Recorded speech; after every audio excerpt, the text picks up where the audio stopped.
சனிக்கிழமை அன்னைக்கு எண்ணெய் தேய்ச்சி குளி.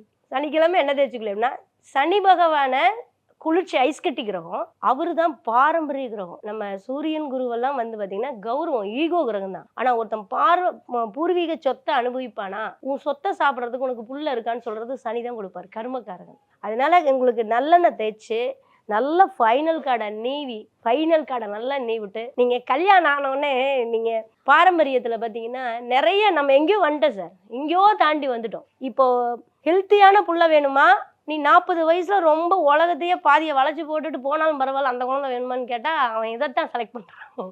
ஹெல்த்தியான குழந்தைய கேட்கல, 200 வருஷம் நம்ம சொத்துக்கள் அனுபவிக்கக்கூடிய குழந்தை எவனுமே கேட்கல. இன்னைக்கு அந்த இடத்துக்கு வந்துட்டோம் இல்லையா? இப்போ இந்த பாரம்பரியத்தில் அப்படி சொல்கிற விஷயம் என்னென்னா, நீங்கள் கல்யாணம் ஆகி பொண்ணு மாப்பிள்ளை போனீங்கன்னா மாமனார் வீட்டுக்கு போனேன், எல்லாம் சாப்பாடு ரெடியான்னு கேளு, நான் வந்தோடனே சாப்பிட்டு கிளம்பிடுவேன். இப்படித்தானே போகிறோம். அன்னைக்கு என்ன பண்ணோம், அன்னைக்கு கல்யாணம் ஆகி போன உடனே மறுநாள் வந்து நல்லா எண்ணெய் தேய்ச்சி குளிச்சுட்டு மாப்பிள்ளைக்கு கோழி அடிச்சு போட்டு குழம்பு வைப்பாங்க, பார்த்துருக்கீங்களா? எதுக்குன்னா குளிச்சு விட்ட உடனே நரம்பு மண்டலங்கள்லாம் விரிவாகி குளிர்ச்சி ஜாஸ்தி ஆயிரும். உடனே இந்த கோழி அடிக்கிறதோ அல்லது உளுந்து வடை சுடுறதோ அது அந்த பாடியை டெம்பரேச்சர் பண்ணும். மிஸ்டர் கோல்டு தரத்திலையும் அளவுலையும் நோ காம்ப்ரமைஸ். மிஸ்டர் கோல்ட் 100% கடலெண்ணெய்.